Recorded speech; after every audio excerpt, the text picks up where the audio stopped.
성도님들의 살아온 이야기, 또 성도님들의 아픔들, 마음에 있는 상처들, 또 가정마다의 형편과 사정과 기도 제목들을 제가 잘 모르는데 내가 어떻게 이분들을 목양해야 되는가 긴장되는 것도 사실입니다. 그럼에도 부르신 분이 하나님이시기 때문에 하나님께서 함께 하실 것이고 하나님께서 은혜 주실 것이고 하나님께서 책임지시리라 저는 믿습니다. 아무쪼록 부족한 담임 목사를 위해서 여러분 기도해 주시고 또 격려해 주시고 또 함께 사랑함으로 제가 오늘 목양 칼럼을 통해서 말씀드린 대로 행복한 교회, 그리고 우리 하나님의 마음을 시원케 해드리는 그런 교회를 함께 세워나갔으면 좋겠습니다. 오늘 부임 후 첫 설교인데요, 어떤 말씀을 전해야 될까 이렇게 밤잠을 설치며 고민하며 기도하며 시간을 보냈습니다. 목사로서 평생 해야 되는 설교 중에 한 설교가 아니라 부임 후 첫 설교이기 때문에 우리 교회를 섬기는 동안 제가 붙잡아야 될 이 목양적 핵심 가치를 전해야 될 것 같아서 기도하는 중에 오늘 본문의 말씀을 선택했습니다. 여러분, 오늘 본문의 말씀 에스겔 말씀인데요, 우리가 잘 아는 말씀이죠. 에스겔서에서 가장 핵심이 되는 마른 뼈 환상에 대한 이야기입니다. 아시다시피 에스겔이 살던 시대는 이스라엘 역사상 가장 어둡고 절망적인 시대였습니다. 유다 민족의 자부심이었던 예루살렘 성전은 이미 파괴되었습니다. 1차, 2차, 3차에 걸쳐진 많은 사람들이 바벨론 포로로 끌려왔습니다. 그래서 그들은 돌아갈 고향조차 없어져 버렸습니다. 도대체 희망은 보이지 않고 절망이 이들을 지배하게 되었습니다. 하나님께서 이스라엘을 당신의 백성으로 삼으시고 온 민족의 제사장 나라로 삼으시겠다, 이스라엘을 통해서 인류를 구원하시겠다 약속하셨는데 지금 현실은 하나님의 약속이 전혀 보이지 않습니다. 앞날은 캄캄하고 이대로 모든 것이 끝날 것 같습니다. 민족적으로 사망 선고를 받은 상태이고 아무런 미래적 소망이 없었습니다. 그러나 오늘 본문을 통해서 주시는 희망이 있습니다. 절망 속에 꽃피는 하나님의 반전을 발견할 수 있습니다. 하나님께서 이스라엘을 회복시키시고 무너진 그곳에 새로운 나라를 건설할 것이다. 그래서 새로운 백성으로 만들어 주시겠다라는 약속입니다. 여러분, 우리가 아무리 고난의 상황에 놓여진다 할지라도 절망하지 않을 수 있는 이유가 여기에 있습니다. 우리가 끝났다라고 여기는 그 절망의 골짜기에서 하나님의 기적이 시작되기 때문입니다. 우리가 손을 댈 수 없는 상황에서 우리의 두 손을 하늘 높이 들 때 하나님의 역사가 시작됩니다. 우리 본문의 말씀 1절 2절부터 다시 보겠습니다. 여호와께서 권능으로 내게 임재하시고 그의 영으로 나를 데리고 가서 골짜기에 두셨는데 거기 뼈가 가득하더라. 나를 그 뼈 사방으로 지나가게 하시기로 본즉 그 골짜기 지면에 뼈가 심이 많고 아주 말랐더라. 에스겔이 환상 중에 한 계곡을 보게 되었습니다. 하나님의 영에 의해서 한 계곡을 보게 되었습니다. 근데 거기는 뼈들이 가득 차 있더라는 것이죠. 계곡에는 물이 풍성하기 때문에 아름다운 꽃과 나무와 그렇게 또 새들이 지저귀고 토끼가 있고 사슴 같은 동물들이 평화롭게 물을 마시는 생명력이 넘치는 곳입니다. 하지만 에스겔이 환상 가운데 본 곳은 죽음의 골짜기입니다. 생명력이 전혀 없고 어둡고 으스스한 그런 기운만 가득합니다. 마치 공동묘지와 같습니다.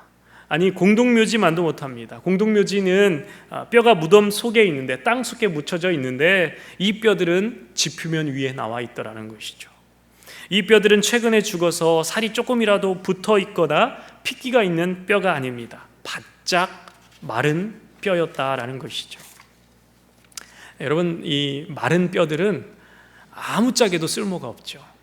개들도 마른 뼈다귀는 좋아하지 않습니다. 마른 뼈는 육수도 못 냅니다. 마른 뼈로는 곰국도 못 끓입니다. 아무런 생명력이 없는 상태, 죽어서 바짝 말라버린 상태, 아무런 소망이 없는 상태입니다. 그런데 11절 말씀에 보면 이 뼈들은 뭐라고 하냐면 이스라엘의 온 백성이다라는 것이죠. 지금 이스라엘의 민족이 처절한 죽음을 경험하고 있고, 그들의 모습은 오래된 마른 뼈처럼 아무런 소망이 없다라는 것입니다. 11절 하반부에 보면 멸절되었다라고까지 표현했습니다. 생명선이 완전히 끊겼다라는 것입니다. 희망도 없고 꿈도 없고 사명도 잃어버렸습니다. 하나님의 백성으로서의 특권과 거룩한 소명은 흘러간 옛 이야기가 되어버렸습니다.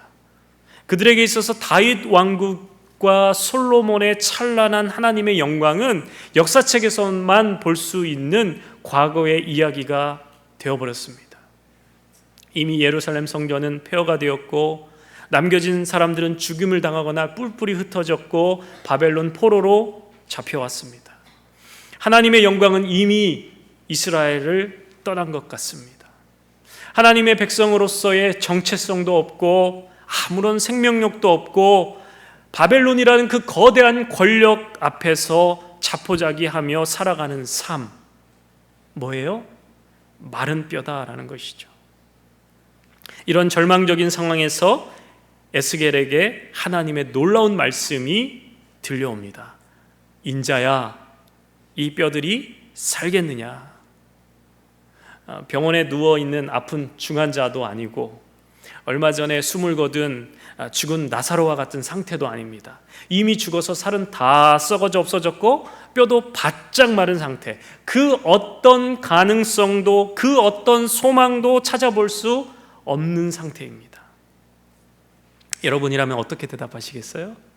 하나님께서 이 마른 뼈들을 우리에게 보여주면서 이 뼈들이 살겠느냐라고 묻는다면, 정말 가능성 제로의 그 상태에서 과연 살 수 있을 것이냐라고 묻는다면 뭐라고 대답하시겠습니까? 에스겔은 뭐라고 대답합니까? 주 여호와여, 주께서 아시나이다. 이 말은 사람은 능히 살 수 있게 하지 못하지만 하나님이 원하시면 가능합니다. 하나님만은 그 일을 가능케 하실 분이십니다 라는 대답입니다. 절망의 상황, 멸절의 상황에서 도저히 꿈도 꾸지 못할 그 불가능을 가능케 하시는 분은 오직 만군의 주 하나님이시다라는 이 믿음과 이 고백이 저와 여러분의 것이 되어야 합니다. 어쩌면 이 마른 뼈의 이 모습은 생명력 없이 오늘날을 살아가고 있는 저와 여러분의 모습일 수도 있을 것입니다.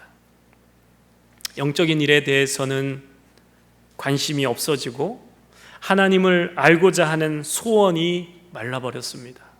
경건의 모양은 있지만 경건의 능력은 상실한 채 영혼이 바짝바짝 말라버린 상태, 마른 뼈죠.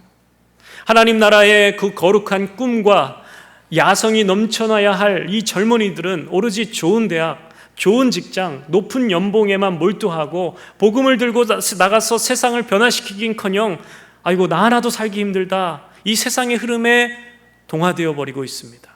마른 뼈입니다. 무기력증과 우울감에 빠져서 아무런 소망 없이 하루하루 그냥 그렇게 살아갑니다. 마른 뼈입니다. 경제적 안정과 이 육체적 건강에는 지대한 관심을 갖지만 말씀에 대한 사모함도 없고 예배에 대한 감격도 없고 기도는 공허합니다. 마른 뼈입니다. 아침부터 밤늦게까지 직장과 비즈니스와 또 여러 가지 인간관계로 인한 스트레스 때문에 하나님도 안 찾고 영적인 일도 별 관심이 없습니다. 이웃을 사랑하고 약자를 섬기면서 복음을 전한다는 것을 생각지도 못하고 내 한 몸, 내 한 가족 건사하기도 힘듭니다. 감정도 말랐습니다. 영혼도 말랐습니다. 마른 뼈이죠. 양들을 향한 목자의 심정도 없고 매너리즘에 빠져서 영성 없이 목회하는 목회자들 또한 마른 뼈입니다. 어쩌면 우리 모두가 여기 앉아서 이렇게 함께 예배를 드리지만 어쩌면 우리의 상태도 오늘 본문에 나와 있는 골짜기의 마른 뼈들의 모습이 우리 안에 있지 않은지 모르겠습니다. 물론 처음부터 그랬던 것은 아니었죠. 은혜도 있었고 눈물도 있었습니다. 하나님 나라의 거룩한 꿈도 있었습니다. 그런데 점점 이 세상이라는 거대한 바벨론에 함몰되어서 영적인 포로로 살아가고 있지는 않은지 돌아봤으면 좋겠습니다. 그런 우리에게 주님은 동일하게 물어보시죠. 누구누구야? 아무개야? 이 뼈들이 능히 살겠느냐? 당연히 이 뼈들은 능히 살지 못합니다. 인간의 힘으로는요. 그러나 이 뼈들은 능히 다시 살 수 있습니다. 사람은 할 수 없지만 하나님이 원하시면 가능하고 오직 하나님은 그렇게 하실 수 있습니다. 믿으십니까? 아멘. 하나님께서 역사하시면 마른 뼈에도 생기가 돕니다. 반석에서도 샘물이 나고 마른 막대기에서도 싹이 납니다. 하나님이 세일을 행하시면 광야와 사막에 길을 여시고 강을 내시는 하나님이십니다. 하나님은 소망이 다 끊어지고 절망적인 상황에서도 새 역사를 창조하시는 생명의 하나님이신 줄로 믿습니다. 그 하나님 우리에게 물어보시죠. 사람아, 이 뼈들이 능히 살겠느냐? 너희가 치유되고 회복될 수 있겠느냐? 그토록 변하지 않던 너 자신, 내 가족, 내 자녀 회복되겠느냐? 여러분, 이 질문 앞에 아멘으로 화답하기를 축복합니다. 하나님 안에서는 절망이 희망의 시작이고 위기는 기회의 시작인 줄로 믿습니다. 4절 말씀 보면 하나님께서 선지자에게 하나님의 말씀을 전하라고 명령하십니다. 지구 역사상 창조 이후로 아마 마른 뼈에다 대고 설교한 설교자는 에스겔밖에 없었을 거예요. 아무리 우리가 심령이 메마랐다 할지라도 이 마른 뼈만큼 메마른 사람은 없을 것입니다. 이 마른 뼈는 소돔과 고모라 사람들보다도 더 변화의 가능성이 없는 상태입니다. 말도 안 되는 일 같지만 에스겔은 이 일을 했습니다. 마른 뼈에게 하나님의 말씀을 대언했습니다. 하나님은 이렇게 순종하는 사람, 믿음의 사람을 통해 전혀 기대하지 않았던 놀라운 기적의 역사를 이루시죠. 에스겔이 하나님의 명령에 순종해서 마른 뼈들에게 하나님의 말씀을 선포했습니다. 너희 마른 뼈들아, 하나님의 말씀에 너희가 살아나리라. 어떻게 되었을까요? 어디서 덜그덕 덜그덕 하는 소리가 나기 시작했습니다. 이 뼈 저 뼈가 제자리를 찾아 들어가면서 나는 삐끄덕 철그덕 하는 소리가 이 골짜기에 가득 찼습니다. 순식간에 이 뼈 저 뼈가 연결되더니 짜잔, 미스터 해골이 탄생했습니다. 그 다음에는 그 뼈에 힘줄이 생기고 살이 돋아올랐습니다. 그리고 그 위에 가죽이 덮이니 완전인 사람 모습을 갖추게 되었습니다. 이렇게 마른 뼈들이 살아나는 그 기적의 시작이 언제부터였습니까? 하나님의 말씀이 선포될 때입니다. 여러분 중에 그런 고민하시는 분들 계실지 모르겠어요. 내가 이렇게 교회 생활을 오래 했는데 난 왜 변하지 않지? 난 왜 영적으로 성장하지 않지? 이런 고민을 갖고 계신 분이 여러분 중에 혹시 계시다면 스스로에게 두 가지 본질적인 질문을 해보셨으면 좋겠습니다. 내가 정말 하나님의 말씀에 대한 사모함이 있는가? 그리고 그 말씀에 내가 순종하고 있는가? 여러분, 교회 역사를 보면요, 교회가 교회다워지고 생명이 살아나는 역사가 언제 일어났습니까? 교회가 본질을 붙들 때였습니다. 하나님의 말씀으로 돌아갈 때, 십자가의 피 묻은 복음을 통해서 교회가 새로워지고 교회가 부흥했습니다. 그런데 반대로 교회가 언제 쇠퇴의 길을 걷느냐? 비본질적인 것들에 집중할 때 교회가 권력화되고 교회가 프로그램화되고 자꾸 비본질적인 것에 집중할 때 교회는 생명력을 잃어버리게 됩니다. 우리 개인도 마찬가지죠. 나는 왜 변하지 않지? 라는 질문에 앞서서 나는 진짜 말씀에 대한 사모함이 있는가? 말씀을 통해 내 삶 속에 순종의 열매가 있는가? 예배에 대한 감격이 있는가 돌아보셔야 됩니다. 말씀이 우리 안에서 역사하게 되면 생명과 구원의 역사, 회복의 역사가 일어나게 됩니다. 이제 새롭게 목사가 부임해 오고 여러분들이 이제 설교를 듣다 보면 여러분 각자의 이제 평가가 있으리라고 생각합니다. 강지철 목사 설교, 내가 생각하는 점수는요 A라고 하시는 분들도 있었으면 좋겠지만, 아니면 뭐 B, C, 아니야 저 설교는 F야 라고 생각하는 분은 없었으면 좋겠습니다. 설교자인 제 입장에서는 정말 말씀을 깊이 연구하고 묵상해서 정말 최선을 다해서 말씀을 준비하는 게 맞습니다. 하지만 여러분들께서는 설교를 듣고 평가하고 점수를 매기기보다는 선포되는 말씀을 여러분의 심령에 새기셔야 됩니다. 그리고 그 말씀을 일상의 삶으로 새겨나가셔야 됩니다. 말씀을 듣고 좋았다 나빴다가 아니라 이 말씀을 내 마음에 새기면 그 말씀, 새겨진 그 말씀이 또 일상의 삶에서 능력으로 나타나게 됩니다. 말씀이 내 삶의 능력으로 나타나게 되면 어떤 일이 벌어지느냐? 예배를 사모하게 됩니다. 여러분, 말씀을 붙들 때 예배가 회복되게 됩니다. 예배에 대한 감각이 살아나게 됩니다. 말씀을 붙들고자 하는 그 간절한 사모함이 있을 때 예배를 사모하게 되고 또 예배를 통해서 우리가 은혜를 경험하게 될 수 있습니다. 사실 우리는 아무런 신앙이 없이도, 하나님과 아무런 관계 없이도 이렇게 예배에 나올 수 있습니다. 안 가면 좀 찝찝하니까. 이 일주일 중에 하루 습관적으로 내 삶의 어떤 하나의 취미로 예배에 나올 수 있습니다. 그러나 그 안에는 생명력이 없는 것이죠. 하지만 우리가 말씀의 은혜를 경험하게 되면 예배가 더욱더 기다려지고 예배에 갈증이 생기고 예배에 대한 소망이 일어납니다. 사랑하는 성도님들, 우리 인생의 힘이 어디서 올까요? 우리의 인생의 힘은 놀랍게도 예배에 있습니다. 왜곡되고 깨어진 이 세상을 살면서 때로는 이 모든 피조물들과 함께 신음하는 삶을 살아갈 때도 우리가 말도 안 되는 그 현실과 고난과 어려움 앞에서도 꿋꿋이 우리 각자를 향한 하나님의 부르심을 따라 걸어갈 수 있는 이유가 바로 예배입니다. 바로 예배예요. 우리가 하나님을 우러르며 하나님을 찾고 하나님을 만나는 시간, 하나님을 알아가는 시간, 바로 예배에 있습니다. 우리 모두는 예배를 배우고 예배를 누리며 살아가야 됩니다. 예배를 통해 하나님의 임재를 경험하고 하나님의 영광을 경험하고 하나님의 은혜로 채워진다면 또 다시 한 주를 우리가 힘있게 그리스도인으로서 살아갈 수 있게 되더라는 거예요. 예수님께서 요한복음 5장 25절에 말씀하셨습니다. 듣는 자는 살아나리라. 말씀을 듣는 자는 살아나리라. 여러분, 말씀을 들으면 살아납니다. 말씀을 통해 치유와 회복의 역사가 일어납니다.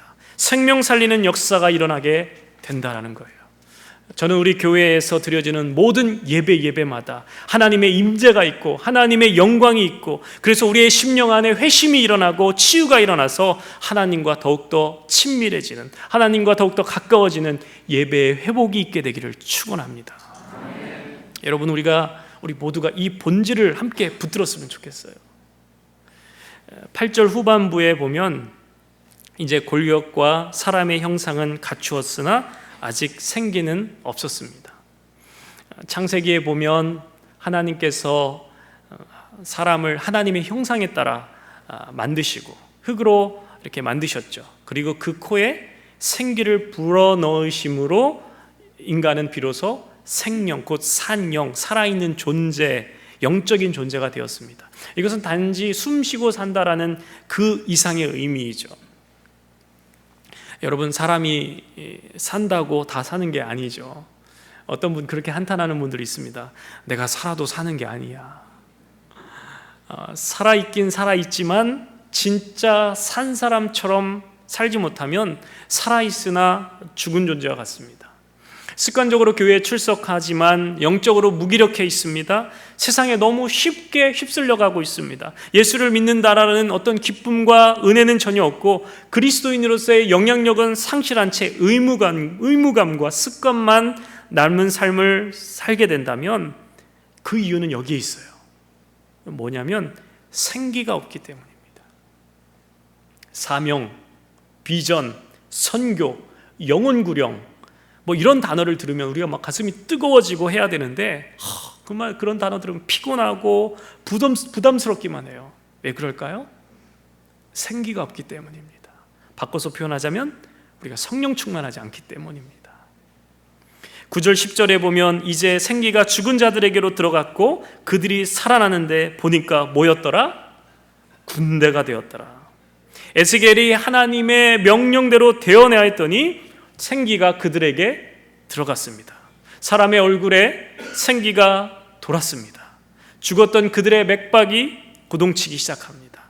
사망의 음침한 골짜기가 생기가 넘쳐나게 되고 죽음과 절망의 장소가 이제 희망의 장소로 바뀌게 됩니다. 죽음의 자리에서 벌떡벌떡 일어나서 하나님의 큰 군대가 되었습니다. 싸움을 두려워하지 않는 용감한 군대, 세상의 정욕에 무릎 꿇지 않는 깨어있는 하나님의 군대가 된 것입니다. 우리 성도 여러분, 우리 모두가 이렇게 성령 충만함을 사모했으면 좋겠습니다. 우리가 신앙생활에 매너리즘에 빠지고 타상에 젖었고 지겨워지고 나태해지고 그 자리에서 우리가 일어나 뛰어갈 수 있는 비결은 바로 성령 충만함입니다. 성령님이 내 심령 가운데 완전히 나를 다스리고 완전히 나를 장악하는 것, 내가 주인 삼았던 모든 것 다 내려놓고 우리 하나님, 내 안에 하나님의 영이 가득하니까, 하나님의 영으로 내 안에 충만해지니까 우리는 그리스도의 군사처럼 능력 있게 살아가게 되는 것입니다. 저는 우리 교회가 성령 충만한 공동체가 되었으면 좋겠습니다. 사도행전 2장 17절에 보면 요엘 선지자를 통해서 하나님이 약속하신 성령을 받은 초대교회 공동체에게 어떤 일이 일어나는지를 보여줍니다. 사도행전 2장 17절 제가 말씀 읽겠습니다. 하나님이 말씀하시기를 말세에 내가 내 영을 모든 육체에 부어주리니 너희 자녀들은 예언할 것이요 너희의 젊은이들은 환상을 보고 너희의 늙은이들은 꿈을 꾸리라. 아멘. 성령 받으면 자녀들이 예언할 것이래요. 여러분, 예언이 뭘까요? 우리가 이렇게 생각하면 일반적으로 생각하는 예언은 인생에서 일어날 어떤 미래 일을 말해주고 그래서 신비한 어떤 점술이나 이러한 능력을 우리가 생각하는데, 성경에서 말하는 예언이란 단순히 미래 일을 알려주고 점치는 것이 아닙니다.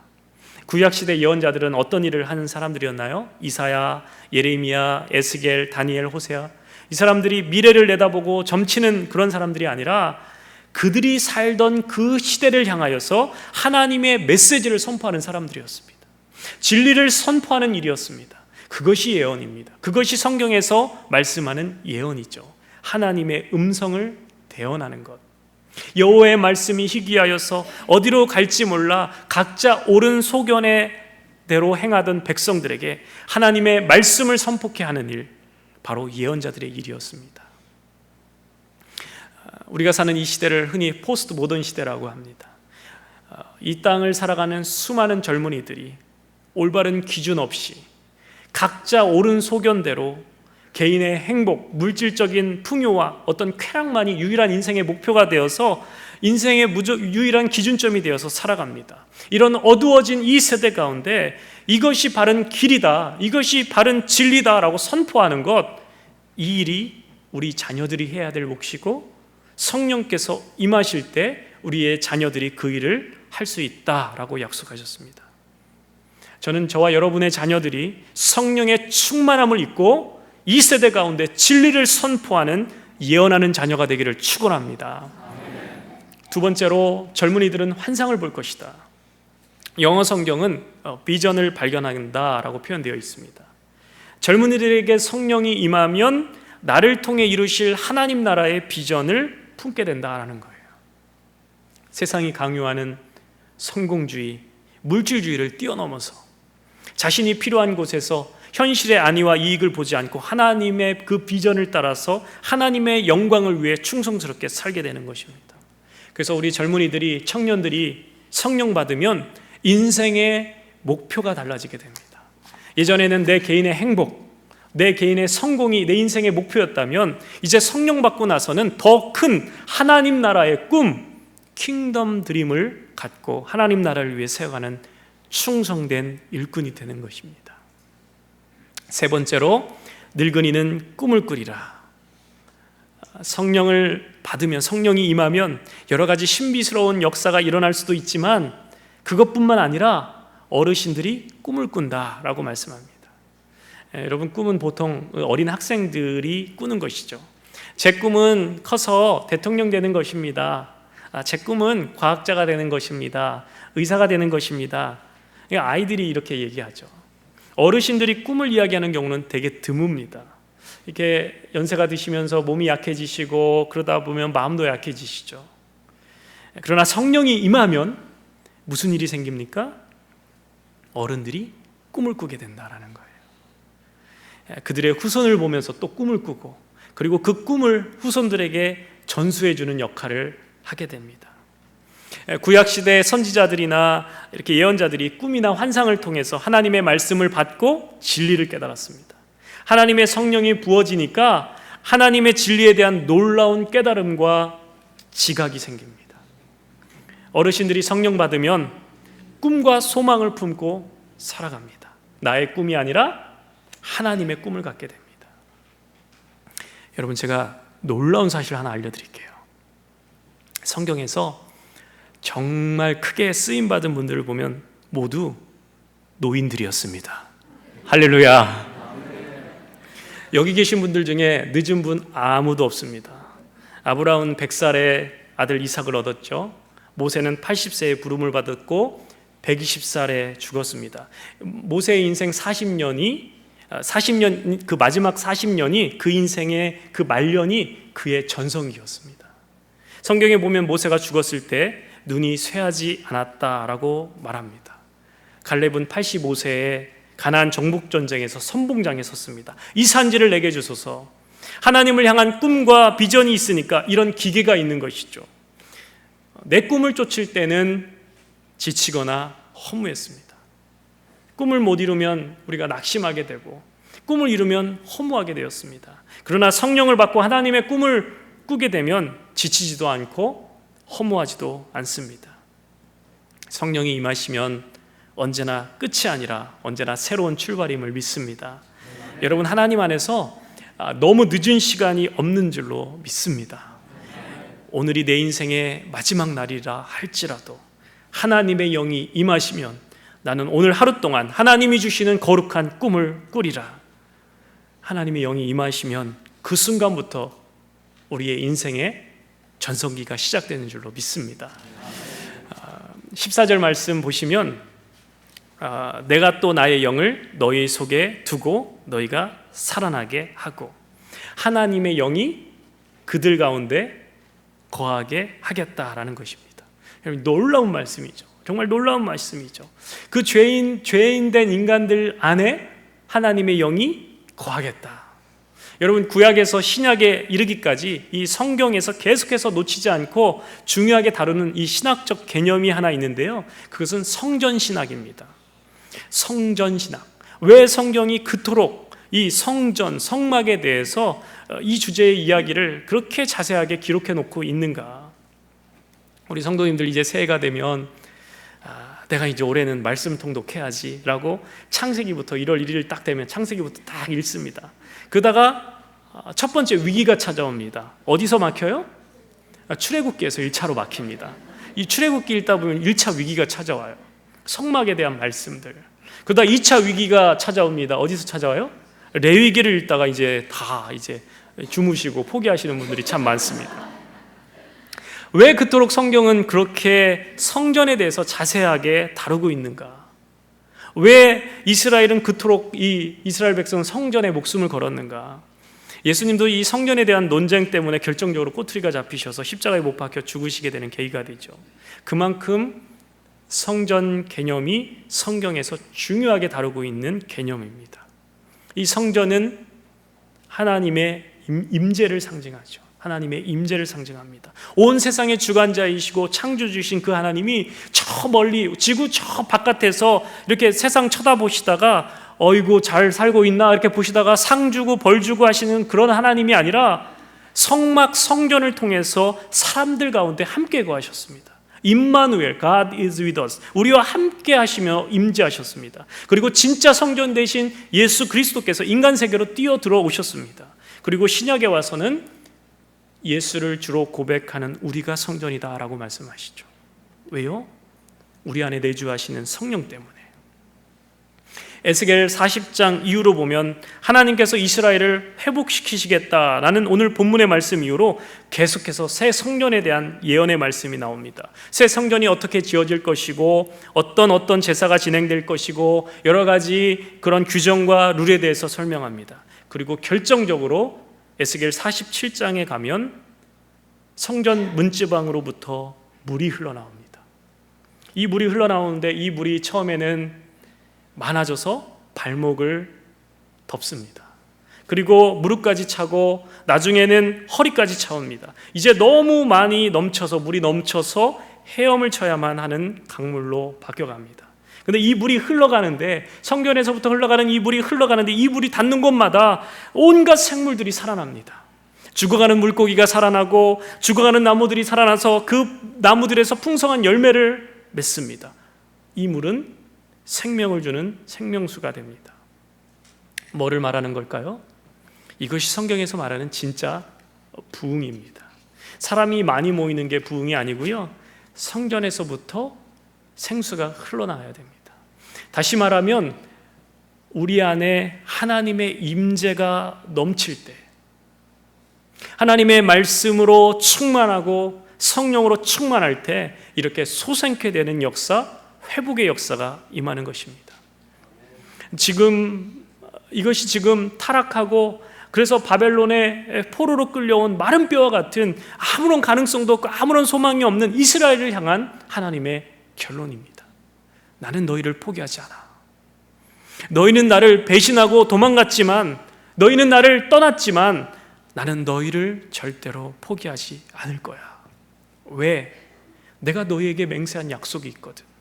그것은 너희를 나의 영원한 신부로 삼는 것이야. 내 스스로가 안 된다면 내가 너희를 대신해서 죽어서라도 너희를 기필코 다시 데리고 살 거야. 그리고 너희를 살릴 거야. 하나님께서는 바짝 말라 회복할 가능성조차 보이지 않는 마른 뼈와 같은 저와 여러분, 우리 가정, 우리의 자녀, 우리의 공동체, 우리의 민족을 살리시고 극히 큰 군대로 만드시겠다라고 말씀하십니다. 우리는 우리 자신을 포기할 수도 있습니다. 그러나 하나님 우리를 결코 포기하지 않으신다라는 거예요. 여러분 기억하십시오. 회복의 은혜는 하나님으로부터 옵니다. 하나님은 실패한 우리를 회복시키십니다. 하나님 우리 인생이 얼마나 성공했고 얼마나 풍요롭게 사느냐에 관심이 없으십니다. 하나님께서 우리를 통해 어떤 그 위대하고 거룩한 일을 이루실지에 대해서 관심이 있으십니다. 나는 지금 성령의 능력으로 살고 있습니까? 아니면 나의 힘으로 살고 있습니까? 우리 자신을 정직하게 돌아보았으면 좋겠습니다. 나는 지금 생명력 없는 마른 뼈인가? 아니면 성령의 사람인가? 요한복음 7장 38절에 예수님께서 말씀하셨습니다. 나를 믿는 자는 성경에서 말한 것 같이 그 배에서 생수의 강이 흘러나리라. 이 생수는 성령이라고 설명하시죠. 사랑하는 여러분, 이 시간 안 될 것 같았던, 그래서 메말라 버린 뼈들을 주님 앞에 꺼내 보셨으면 좋겠어요. 말씀에 대한 열정이 식어진 마른 뼈, 주님에 대한 사랑과 충성을 잃어버린 마른 뼈, 영혼들을 향한 사랑이 메말라 버린 그 마른 뼈, 또 우리 가정과 우리 주변 가운데 메말라진 그런 마른 뼈, 이 모든 것들을 다 끄집어내어 보시기 바랍니다. 그리고 에스겔처럼 외치시기 바랍니다. 생기야, 사방에서 불어와 이 사망을 당한 자에게 붙어서 살게 하라. 생기야 살게 하라. 마른 뼈야 너희가 살리라. 주님이 원하시면 가능합니다. 말씀이 있는 곳에 능력이 임합니다. 성령이 역사하실 때 우리 가운데 냉랭하고 메마른 심령이 회복될 줄로 믿습니다. 우리 교회가 세상을 살릴 수 있는 방법, 말씀과 성령입니다. 말씀과 성령은 그 에스겔 골짜기에서 마른 뼈들을 살리게 하셨고 하나님의 거룩한 군대로 만드셨습니다. 말씀과 성령은 우리도 살리고 우리를 거룩한 하나님의 군대로 만드실 것입니다. 여러분, 하나님의 말씀을 붙잡으십시오. 성령 충만함을 사모하십시오. 지금은 우리가 비록 보잘것없고 마른 뼈와 같을지라도, 우리의 자녀들이 그렇게 부족해 보일지라도 하나님께서 저와 여러분을, 우리의 자녀들을 큰 군대로 일으켜 세우실 것입니다. 우리 교회를 통해 생수의 강이 흘러가게 할 것입니다. 그 생수가 흘러가는 곳마다 살아납니다. 이 프레즈노 지역을 살리고 미주 지역을 살리고 더 나아가서 민족과 열방을 살리는 거룩한 하나님 나라의 꿈을 꾸는 저와 여러분 모두가 되시길 예수님의 이름으로 축원합니다. 우리 이 시간 함께 합심해서 기도했으면 좋겠습니다. 우리 같이 한번 눈을 감으시고 우리가 잠깐 이 시간에는 한번 합심해서 기도할 때 마른 뼈도 살리시는 전능하신 하나님, 우리가 하나님의 말씀을 붙들길 원합니다. 말씀을 우리의 심령에 새기게 하여 주시옵소서. 새겨진 말씀을 우리의 삶에 새겨나가게 하여 주시옵소서. 또 성령의 충만함을 사모합니다. 성령이 역사할 때 마른 뼈도 능히 살 수 있음을 믿습니다. 하나님, 우리의 마음 가운데 에스겔 골짜기에 임했던 성령의 강력한 역사가 있게 되길 소원합니다. 하나님, 우리 교회를 통해 생수의 강이 세상에 흘러가게 하여 주시고 세상을 살리는 교회 되게 하여 주시옵소서. 또 우리 교회에서 드려지는 모든 예배마다 하나님의 임재와 하나님의 영광이 있는 예배가 되게 하여 주시옵소서. 이 시간 다시 같이 한 목소리로 같이 기도하겠습니다. 하나님 아버지, 우리 교회가 하나님 아버지 세상을 살리는 교회 되게 도와 주시옵소서. 하나님 아버지, 우리가 말씀을 붙들게 하여 주시옵소서. 하나님 아버지, 우리 가운데 성령으로 충만케 하여 주시옵소서. 하나님, 마른 뼈도 살리시는 전능하신 하나님, 우리가 하나님의 말씀을 붙들길 소원합니다. 하나님, 말씀을 우리의 심령에 새기게 하여 주시옵소서. 새겨진 말씀으로 우리의 삶에 새겨나가게 도와주시옵소서. 하나님, 성령의 충만함을 사모합니다. 하나님, 성령으로 충만케 하여 주시고 우리의 마음 가운데 에스겔 골짜기에 임했던 그러한 강력한 성령의 역사들이 있게 하여 주시옵소서. 하나님, 그래서 우리 교회를 통하여서 하나님의 생수의 강이 흘러가게 하여 주시옵소서. 생명 살리는 역사가 있게 하여 주시옵소서. 회복의 역사가 있게 하여 주시옵소서. 치유의 역사가 있게 하여 주시옵소서.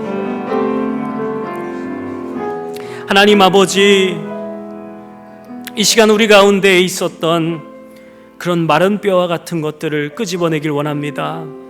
하나님, 우리 자신이 마른 뼈였고 우리의 문제가 마른 뼈였고 또 우리의 자녀가 마른 뼈였습니다. 하나님, 우리의 변하지 않는 것들이 우리의 마른 뼈였습니다. 주님, 우리를 불쌍히 여겨주시고 하나님의 말씀이 선포되어질 때 살아나는 역사가 있게 하여 주시옵소서. 성령으로 충만케 하여 주시옵소서. 하나님, 우리 교회를 통하여서 생수의 강이 흘러가게 하여 주시옵소서. 하나님, 그 교회, 그 생수의 강이 흘러가는 곳마다 하나님, 이 지역사회를 살리고 이 미주 지역을 살리고 하나님, 민족과 열방을 살리는 하나님 나라의 거룩한 꿈을 꾸는 우리 모두가 되게 하여 주시옵소서. 하나님의 큰 군대가 되게 하여 주시옵소서. 이 일에 우리를 사용하여 주시옵소서. 주님을 의지하며 주님의 그 역사를 기대하며 감사하며 우리 구주 예수님의 이름으로 기도하옵나이다. 아멘. 아멘.